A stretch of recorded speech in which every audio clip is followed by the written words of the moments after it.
Movie की शुरुआत में स्क्रीन पर एक मैसेज दिखाया जाता है जिसमें लिखा होता है कि पैरागन टिकट किस किस को दिया जाता है। ये टिकट उन लोगों को दिया जाता है जिन्होंने एक परफेक्ट जिंदगी जी होती है और कोई भी गलती नहीं की होती, और ये उन लोगों को भी दिया जाता है जो किसी दूसरे की जान बचाने के लिए अपनी जान देते हैं। और अगर कोई इंसान अपनी मृत्यु के निश्चित समय से पहले ही किसी वजह से मर जाता है तो उसे भी पैरागन टिकट दिया जाता है। इस मैसेज को देखकर हम समझ जाते हैं कि इस मूवी के फर्स्ट पार्ट में सू होंग को टिकट देकर गैंगरिम ने कोई गलती नहीं की थी। कट करके दिखाते हैं कि तीनों गार्डियंस गैंगरिम, ली और हे सू होंग को लेकर परलोक जा रहे हैं। तब गैंगरिम कहता है कि हमें सातों देवताओं से जजमेंट लेने की कोई जरूरत नहीं, हम सीधे देवताओं के देवता को मीट करेंगे। ऐसा कहकर वो सू होंग के साथ उस सुप्रीम देवता से मिलने जाता है। लेकिन परलोक में भी तो रूल्स होते हैं ना, इस तरह देवताओं को स्किप करके सीधा थोड़ी ना जा सकते हैं। इसीलिए वहाँ के गार्डियंस तीनों गार्डियंस को अटैक करने लगते हैं। तभी उसी वक्त गैंगरिम को अपना फ्लैशबैक याद आता है। कट करके गैंगरिम को उसके फ्लैशबैक में दिखाते हैं जो कई जन्म पहले किसी राज्य के सेनापति हुआ करता था। तभी कोई आवाज देकर उसे जगाता है। कट करके दिखाते हैं कि हे गैंगरिम को उठाने की कोशिश कर रहा है। गैंगरिम बेहोशी से उठ जाता है और हे के साथ मिलकर परलोक के सभी गार्ड से युद्ध करता है। इस युद्ध के बीच वहाँ भूकंप आ जाता है। तभी वहाँ मिट्टी का एक पैलेस बनने लगता है। वो देवताओं के देवताओं का पैलेस होता है। उसे इस तरह प्रकट होते देखकर वहाँ युद्ध कर रहे सभी लोग रुक जाते हैं और उसे प्रणाम करते हैं। ली सू होंग को भी देवता को प्रणाम करने को कहती है। अब तीनों गार्डियंस अपने हथियार फेंक देते हैं और देवता के आगे घुटने टेक देते हैं और बिल्कुल खड़े हो जाते हैं। देवता गैंगरिम से बहुत ही नाराज होता है और उसे खूब डांटता है। इसकी वजह ये होती है कि सू होंग मरने के बाद भी दिल में बदले की आग लिए धरती पर आत्मा बनकर घूम रहा था और गैंगरिम उस आदमी का सपोर्ट करते करते अब इस हद तक पहुंच चुका है कि उसे पुनर्जीवन दिलवाने की सोच रहा है और उसे पैरागन का टिकट देकर यहाँ ले आया है। देवता का गुस्सा अपनी जगह सही था। देवता के अलावा उनके दो वकील भी बहुत गुस्से में होते हैं। उनका मानना था कि सू होंग को किसी ने जानबूझकर नहीं मारा था, वो एक एक्सीडेंट था। ऐसी स्थिति में उसकी आत्मा को जला देना चाहिए था, वो पुनर्जीवन के लायक नहीं है। इस तरह वे गार्डियंस के खिलाफ आर्ग्यूमेंट करते हैं। गैंगरिम हार मानने वालों में से नहीं था। वो देवता से कहता है हमें एक आखिरी मौका दीजिए, हम जरूर प्रूव करेंगे कि सू होंग सच में कैसे मरा था। इस पर देवता कहता है बेटा चांस तो मैं तुम्हें दे दूंगा, पर अगर तब भी तुम्हारी बात गलत साबित हो गई तो फिर क्या करोगे। गैंगरिम कहता है अगर ऐसा हो गया तो हम अपनी हार मान लेंगे और आप हमारी सारी पावर्स वापस ले लेना। ये सुनकर हे चौंक जाता है, पर अगर उसके कैप्टन की यही मर्जी है तो वो करता भी तो क्या। ना चाहते हुए भी वो अपनी पावर्स को त्यागने के लिए तैयार हो जाता है। इतने में देवता अपनी एक और शर्त सामने रखता है और कहता है कि धरती पर एक बूढ़ा आदमी रहता है, उसकी मृत्यु का समय कुछ दिन पहले ही बीत चुका है, पर वो एक देवता की दया से अभी भी जीवित है। उसकी जान निकालने के लिए मैं अभी तक कई लोगों को भेज चुका हूँ, पर जो देवता उसकी रक्षा कर रहा है वो हमेशा मेरी हर कोशिश को नाकाम कर देता है। मेरी शर्त ये है कि अगर तुम अगले 49 दिनों के अंदर उस बूढ़े की जान लेकर आ गए तो मैं खुशी से तुम्हें आखिरी चांस दे दूंगा। सू होंग की इंक्वायरी भी तो 49 दिन चलेगी, इतने दिनों में तुम मेरा काम जरूर पूरा कर पाओगे। और याद रखना वो देवता जो उस आदमी की रक्षा कर रहा है वो एक पुराने गड्ढे में रहता है और वो गड्ढा भी उस बूढ़े के घर में ही है। तुम्हारा काम बहुत सिंपल है, तुम उस बूढ़े के घर जाओ और उस देवता को हराकर बूढ़े आदमी की जान ले आओ, पर तुम्हारे पास सिर्फ 49 दिन का टाइम है। देवताओं के देवता की बात तीनों गार्डियंस मान लेते हैं। कट करके हे और ली को दिखाते हैं जो उस बूढ़े की जान लेने के लिए धरती पर आते हैं। वहाँ एक छोटा लड़का अपने अंकल के साथ खेल रहा होता है। वो अंकल और कोई नहीं, बूढ़े के घर में रहने वाला देवता है जो उसे मौत से बचा रहा होता है। देखा आपने कितना हट्टा कट्टा है ये देवता। अगर आप में से कोई इस देवता का फैन है तो कमेंट्स में जरूर बताइएगा, और अगर आप फैन नहीं है तो फैंस के कमेंट्स पढ़ लीजिए। तो बुड्ढे का ये रक्षक देखने में मामूली इंसान ही लगता है, पर शायद ये दीवारों पर चित्र बनाने वाला आर्टिस्ट भी है। इतना ही नहीं, पिछले किसी जन्म में ये किसी राजमहल का भी आर्टिस्ट रह चुका होता है और इस वजह उसने इस घर की दीवारों को भी खूबसूरत पेंटिंग से सजाकर रखा होता है। इतनी खूबसूरती देखकर ली अपना सारा काम धाम भूलकर पेंटिंग्स को निहारने लगती है। अब कट करके दिखाते हैं कि रात हो गई है और वो बूढ़ा पलंग पर सो रहा होता है। मौका पाकर ली हे उस गड्ढे को ढूंढते हैं जिसमें वो देवता वास करता है। इतने में कोई ली का गला दबाने लगता है। फिर पता चलता है कि उस घर का देवता ही ये काम कर रहा होता है। इतने में हे देवता से कहता है कि प्लीज उसे नीचे उतार दो, वो बहुत ही छोटी लड़की है। उसकी बात सुनकर देवता ली को उतार कर फेंक देता है और ली हवा में उड़ती हुई एक कबर्ड से जाकर टकराती है। फिर हे और देवता का युद्ध शुरू होता है। हे देवता की शक्ति के आगे कुछ नहीं कर पाता और उससे मार खाकर सिकुड़ कर बैठ जाता है। कट करके दिखाते हैं कि अब हे और ली उस देवता से माफी मांग रहे होते हैं और कहते हैं सॉरी, हमें बिल्कुल अंदाजा नहीं था कि आप कौन हैं। तब देवता कहता है क्या तुम नहीं जानते कि मैं कौन हूँ? मैं भी किसी जमाने में तुम्हारी तरह एक गार्डियंस हुआ करता था, पर किंग यमुना ने तुम्हारे दिमाग का मेमोरी कार्ड साफ कर दिया है और इसीलिए तुम लोगों को कुछ भी याद नहीं। ये छोटा लड़का उस बूढ़े आदमी का पोता है। जब तक ये स्कूल नहीं चला जाता तब तक उसके दादाजी को बचाना मेरा फर्ज है। कुछ ही दिनों में इस बच्चे को मैं स्कूल में एडमिशन दिला दूंगा, फिर तुम उसके दादाजी की जान ले सकते हो। मैं तुम्हारे काम में अड़चन नहीं बनूंगा। इस तरह वो दोनों गार्डियंस को पूरी बात समझाता है। कट करके दिखाते हैं कि गैंग्रीम देवताओं की देवता से कह रहा होता है कि सुयोंग को 7 मुकदमों से गुजरने की कोई जरूरत नहीं है। इस पर जो इल्जाम है सिर्फ उसी के केसेस इन पर लगने चाहिए और सुनवाई भी उन्हीं के अनुसार होनी चाहिए। ये मेरा आइडिया नहीं है, ये रूल साक्षात आप ही ने बनाया था, पर आप हैं कि अपने रूल्स तोड़ रहे हैं। देवता सोचकर कहता है कि अगर सुहोंग ने सच में कोई गलती की होगी तो उसका दंड सिर्फ उसे ही नहीं तुम्हें भी भुगतना पड़ेगा। उसके बाद तुम अपने पुनर्जीवन के बारे में तो सोचना भी मत। गैंग्रीम भी हवा में तीर नहीं चला रहा था, उसका पॉइंट भी ठीक ही था।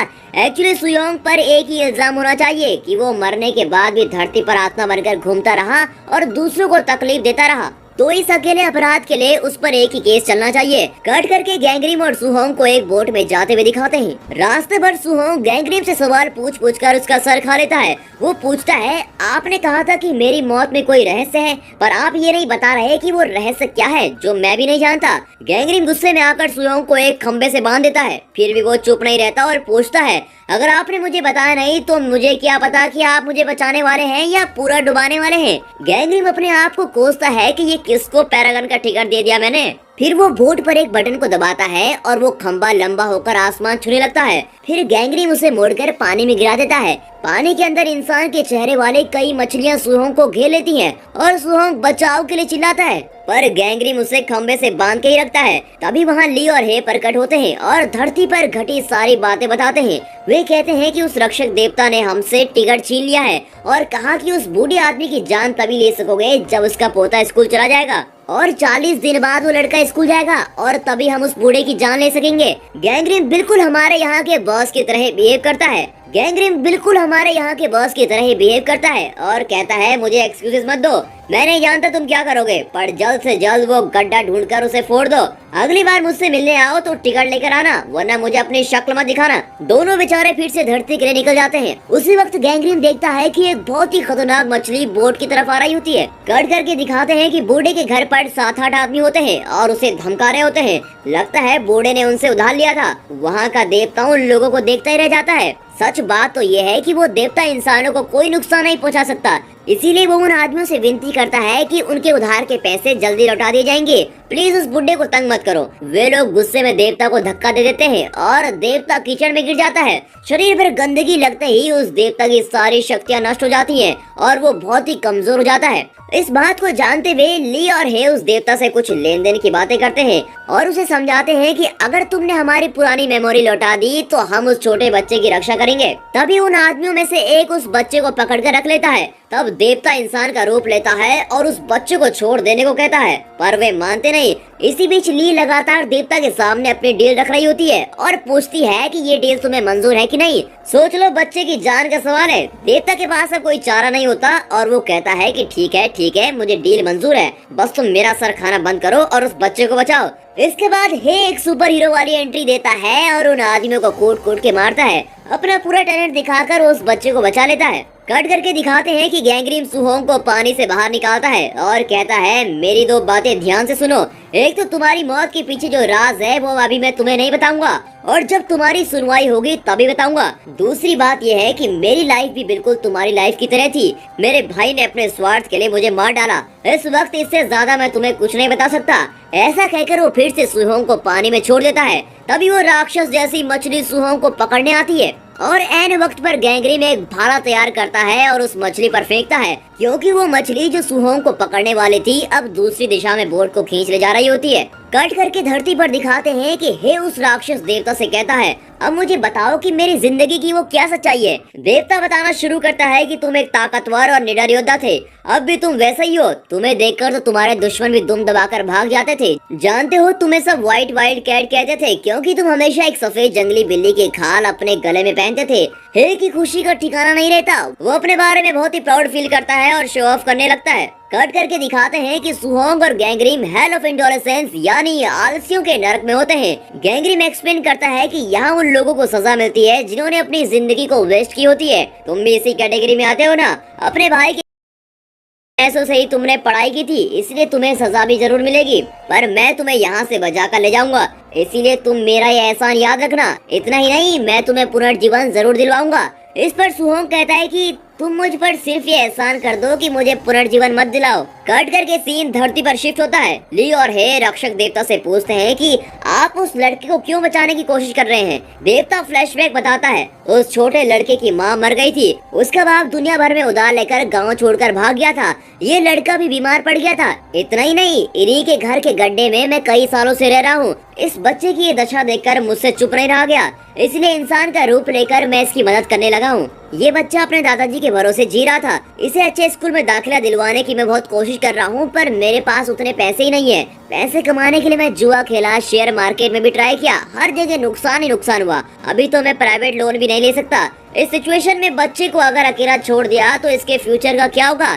इसलिए मैं इस बात पर अड़ा हूँ कि जैसे ही इस बच्चे को स्कूल में जगह मिल जाएगी, तुम लोग उसके दादाजी को मार सकते हो। नेक्स्ट वो देवता ली का फ्लैशबैक बताता है। ली, तुम भी कुछ कम नहीं थी। तुम उन बच्चों को अपने साथ ले आती थी जो युद्ध में अपने पेरेंट्स को खो चुके थे। तुम उनका बहुत ख्याल रखती थी और उनकी सेफ्टी के अलावा तुम्हारे लिए और कुछ भी जरूरी नहीं था। एक तरफ युद्ध चलता रहा और दूसरी ओर तुम उन बच्चों को एक पर्वत के नीचे सुरक्षित रख रही थी। तुम अब भी बिल्कुल वैसे ही हो। बच्चों के लिए तुम कुछ भी करने को बिल्कुल तैयार रहती हो। कट करके दिखाते हैं कि गैंगरीम और सुहोंग एक कैंप फायर लगाकर बैठे होते हैं। गैंगरीम सुहोंग से कहता है, ठीक वक्त आने पर मैं खुद तुम्हें तुम्हारे मौत के बारे में बताऊंगा, और ये जो घाव तुम्हें लगे हैं ये जल्दी ठीक हो जाएंगे। कुछ देर तुम्हें दर्द होगा, फिर बाद में ठीक हो जाएंगे।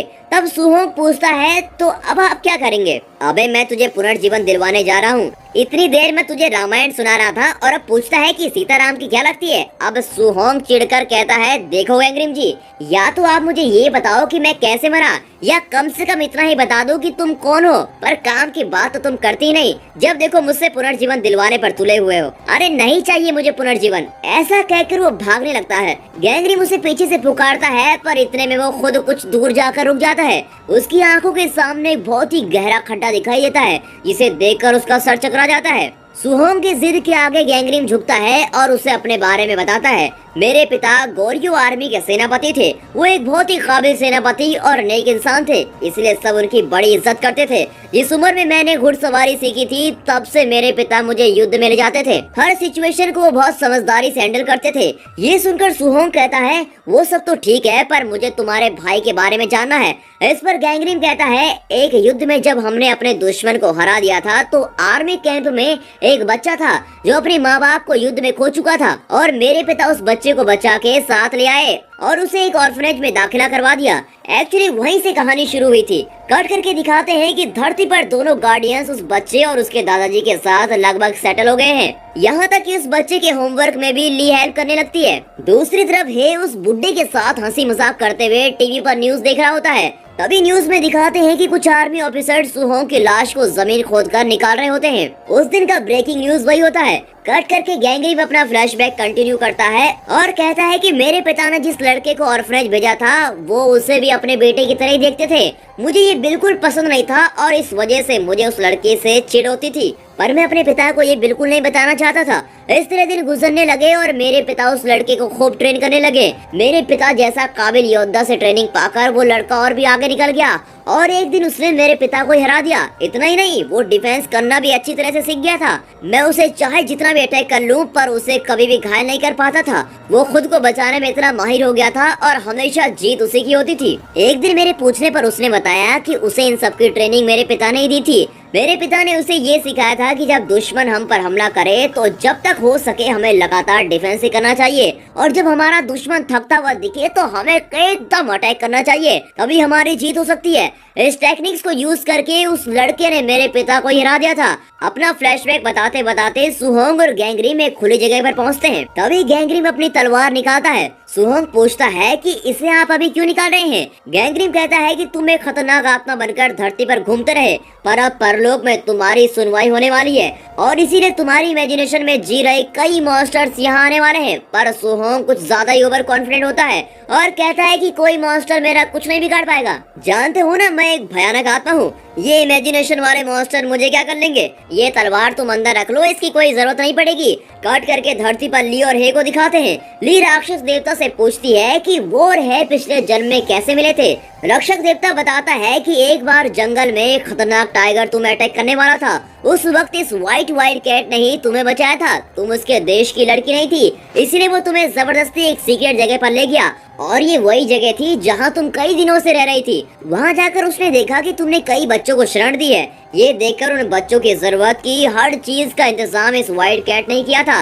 इस तरह वो देवता ली और हे की मीटिंग के बारे में बता रहा होता है। तभी वहाँ कई आदमी आते हैं और अपने पैसे वापस मांगते हुए चिल्ला रहे होते हैं। हे को बहुत गुस्सा आता है कि यहाँ मेरा सुपर फ्लैशबैक चल रहा था और न जाने ये लोग बेवक्त पर हमेशा डिस्टर्ब करने क्यों आ जाते हैं। गुस्से में वो उन सबको मार मार कर गिरा देता है, पर बाद में पता चलता है कि वो लोग साहूकार नहीं है। कट करके दिखाते हैं कि परलोक में गैंग्रिम और सुहोंग के सामने कई डायनासोर्स आने लगते हैं। गैंग्रिम सुहोंग को बचाने की बहुत कोशिश कर रहा होता है। इतने में वहाँ की जमीन फटती है और अंदर से एक जायंट डायनासोर निकलता है और गैंग्रिम और सुहोंग को निगल लेता है। कट करके डायनासोर के पेट में दिखाते हैं कि गैंग्रिम और सुहोंग जिंदा हैं और पेट में बैठे बातें कर रहे होते हैं। गैंग्रिम कहता है कि अब हेल ऑफ बिट्रायल यानी विश्वासघात के नर्क में जाने वाले हैं, जहां विश्वासघात करने वाले लोगों को सजा मिलती है।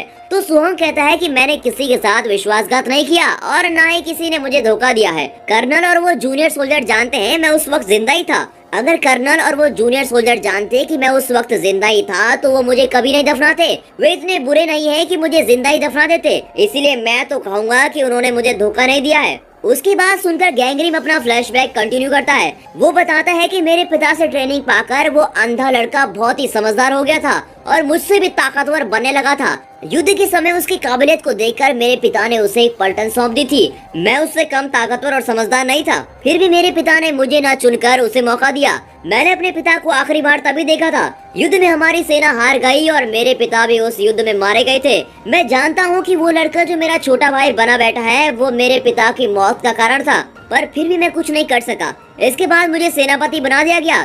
सुहोंग उसका मजाक उड़ाकर कहता है कि सेनापति बनकर तो तुमने अपने उस भाई से जरूर बदला लिया होगा। इस पर गैंग्रिम चुप रह जाता है। कट करके धरती पर दिखाते हैं कि रक्षक देवता हे का फ्लैशबैक कंटिन्यू कर रहा होता है। फ्लैशबैक में ली अब हे के संरक्षण में होती है। पिछले जन्म में ली के पेरेंट्स को व्हाइट वाइल्ड कैट नहीं मारा होता है। ये सुनकर ली को बहुत ही बुरा लगता है और वो हे से बात नहीं करती। उसका बिहेवियर देखकर हे उससे कहता है तुम इस तरह मुझसे मुंह क्यों मोड़ रही हो, वो कई हजारों वर्षों पुरानी बात है, उस बात पे तुम मुझसे गुस्सा हो रही हो। पर ली इस बात को एक्सेप्ट नहीं करती और कहती है पिछला जन्म हुआ तो क्या हुआ, तुम जानते थे कि तुमने मेरे माँ बाप को मारा था पर तुमने ये बात मुझसे छुपाई, तुम बहुत ही बुरे हो। ऐसा कहकर ली वहाँ से चली जाती है। तब रक्षक देवता उसे समझाता है कि तुम हे से नफरत मत करना, तुम्हारे पेरेंट्स की मौत का जिम्मेदार हे जरूर था, पर वो उस बात पर रोज पछताया करता था, पर उसके बदले में उसने तुम्हारी और उन सारे बच्चों की जी जान से देखभाल की थी। अपने दिल की बात वो तुमसे कभी कह नहीं पाया क्योंकि वो डरता था कि तुम उससे नफरत करने लगोगी।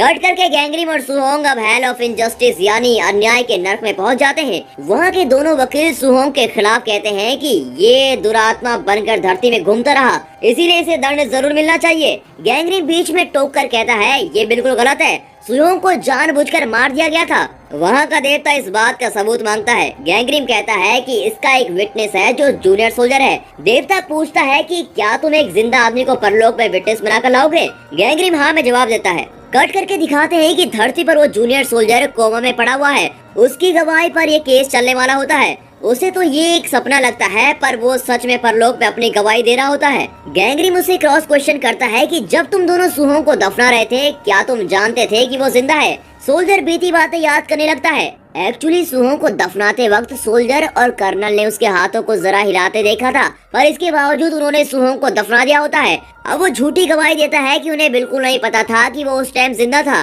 गैंग्रिम कहता है कोमा में रहकर भी तेरी अकल ठिकाने नहीं पड़ी, सीधे सीधे सच बता वरना तुझे जिंदा ही परलोक में ले आऊंगा। उसकी बात सुनकर सोल्जर कहता है कि पुरानी बातें सोचकर अब पछताने का क्या फायदा। सुहोंग को ये बात अजीब लगती है और वो आगे आकर सोल्जर से पूछता है कि तुम ऐसी बात क्यों कर रहे हो। इस पर वहाँ का देवता गुस्से में आ जाता है कि मेरे रहते तुम आगे आकर बोलने की हिम्मत मत करो। फिर देवता सुहोंग को एक कांच के बॉक्स में खड़ा करके उसमें पानी भरवाता है। इस बीच बीच गैंगरिम उस सोल्जर से लगातार इंक्वायरी कर रहा होता है। सोल्जर कुछ नहीं बोल पाता और ना ही वो कुछ बोलना चाहता है। इतने में वो अपनी आखिरी शब्द कहता है कि मुझे माफ कर दो, और धरती पर वो सोल्जर जो कोमा में था मर जाता है और ये इंक्वायरी यहीं पर खत्म होती है। गैंगरिम मायूस हो जाता है कि ये क्या हो गया, पर देवता कहता है कि इसी को किस्मत कहते हैं। कट करके धरती पर दिखाते हैं कि ये लोग कहीं बाहर गए होते हैं और घर लौट रहे होते हैं। तभी घर से कुछ आदमी बाहर निकल रहे होते हैं। ये लोग चौंक जाते हैं कि ये आदमी फिर से यहाँ क्यों आए थे। वे घर के अंदर जाकर देखते हैं कि घर का सारा सामान तितर बितर पड़ा है।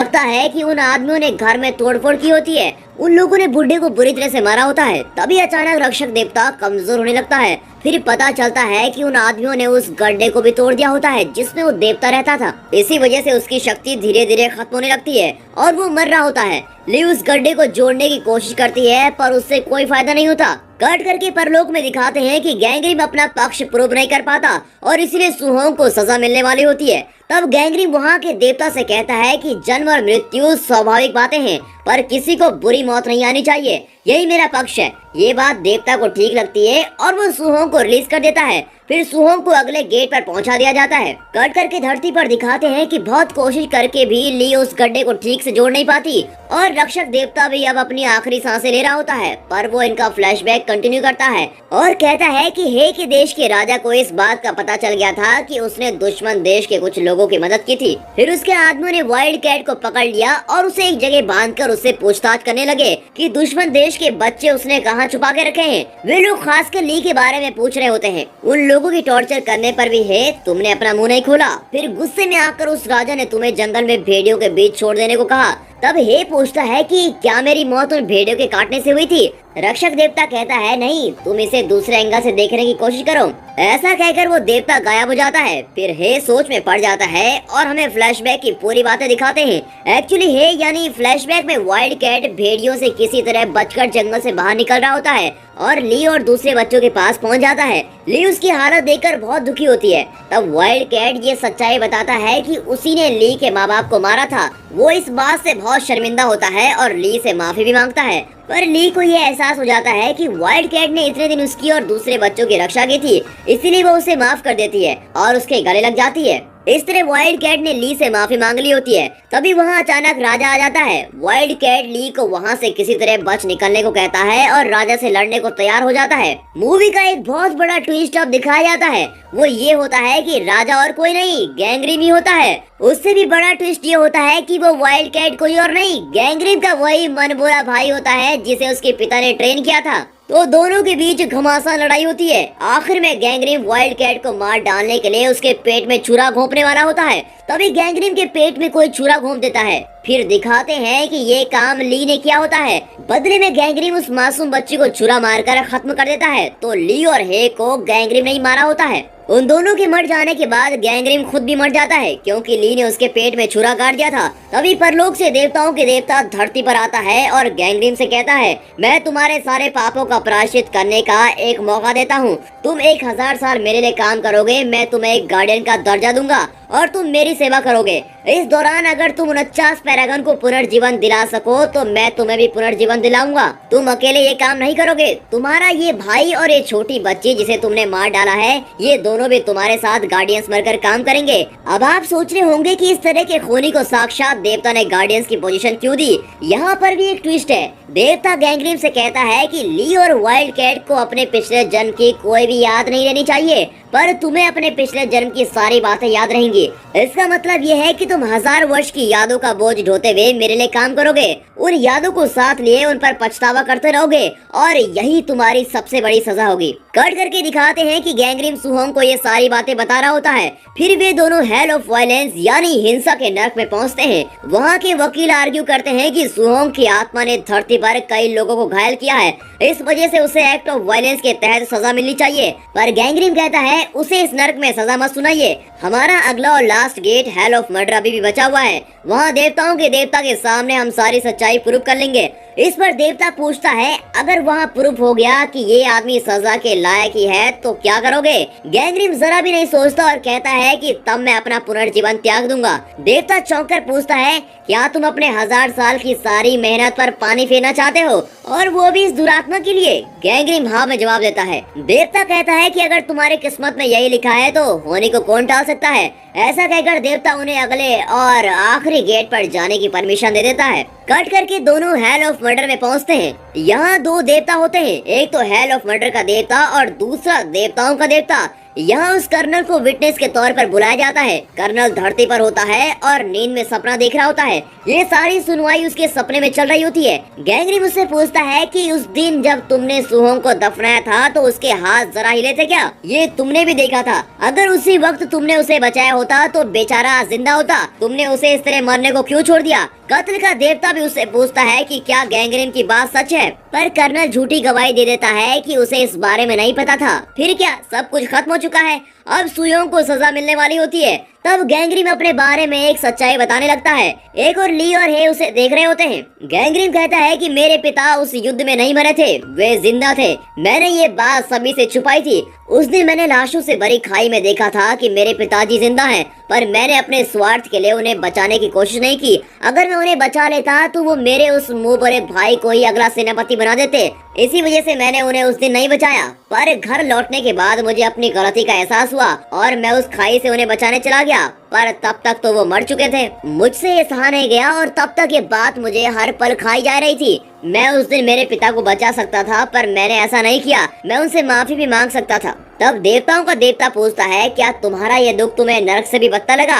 हे देवता, नरक क्या चीज है? ये दुख उससे कई गुना ज्यादा है और इसे मैं पिछले 1000 साल से झेल रहा हूँ। उस एक पल के स्वार्थ ने मुझे 1000 सालों का दुख दिया है। ऐसा कहकर वो रोने लगता है और फिर कर्नल से कहता है कि मुझे उस दिन जो मौका नहीं मिला था आज तुम्हें मिल रहा है। तुम वही गलती मत दोहराओ। उस वक्त शायद तुमने इस डर से सुयोंग को दफनाया था कि कहीं तुम पर इंक्वायरी न बैठ जाए और तुम्हारा प्रमोशन न रुक जाए। पर अगर अब तुम इस बात को स्वीकार कर लोगे तो तुम्हें अपनी बाकी की जिंदगी पछतावे में नहीं गुजारनी पड़ेगी। मैं तुम्हारे भले के लिए कह रहा हूँ, तुम सच बात बता दो। अब कर्नल को अपनी गलती का एहसास होता है और वो मान लेता है कि उसने जानबूझकर सुहोंग को जिंदा दफनाया था। फिर वो सुहोंग से इस बात की माफी मांगता है। सुहोंग भी उसे माफ कर देता है। इसके साथ कर्नल परलोक से फेड हो जाता है, यानी वो अपने सपने से बाहर आ जाता है और धरती पर उसकी नींद खुल जाती है। अब परलोक में सबको यकीन हो जाता है कि सुहोंग की कोई गलती नहीं थी। फिर सुहोंग को पुनर्जीवन दे दिया जाता है। वहाँ से जाने से पहले सुहोंग गैंग्रीम को एक शानदार सैल्यूट देता है।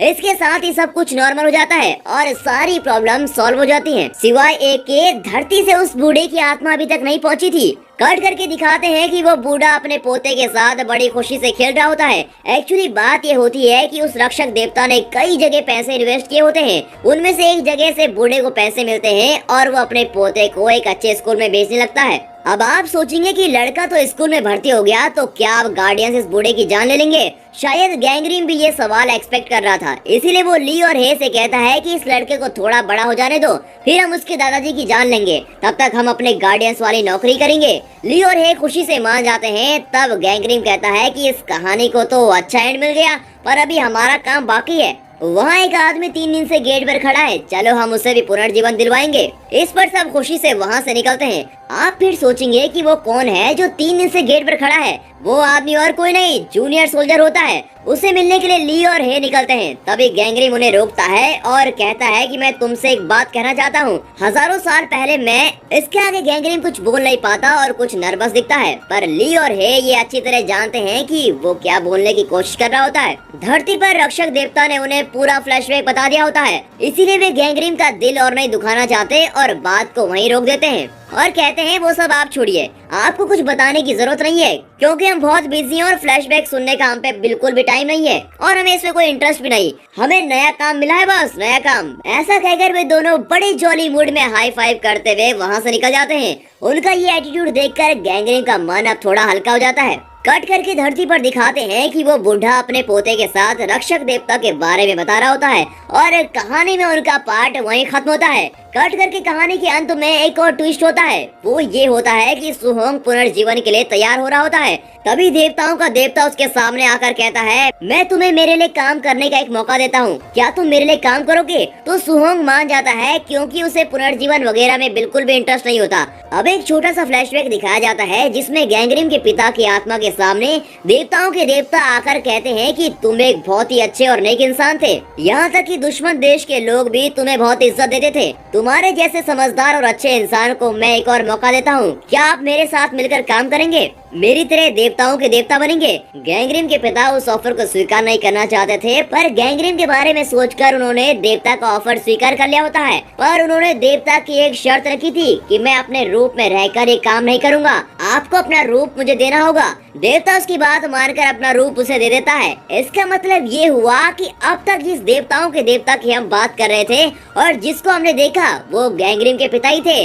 और इस सस्पेंस के खुलने के साथ ही ये मूवी यहाँ पर खत्म होती है। ये मूवी आपको कैसी लगी कमेंट्स में बताना ना भूलिए, हमें यकीन है कि आपको बहुत पसंद आई होगी। और दोस्तों इस वीडियो को एक लाइक, चैनल को सब्सक्राइब जरूर कीजिए और हाँ साथ ही अपने फ्रेंड सर्कल्स में इस वीडियो को शेयर जरूर कीजिए। And finally thanks for watching.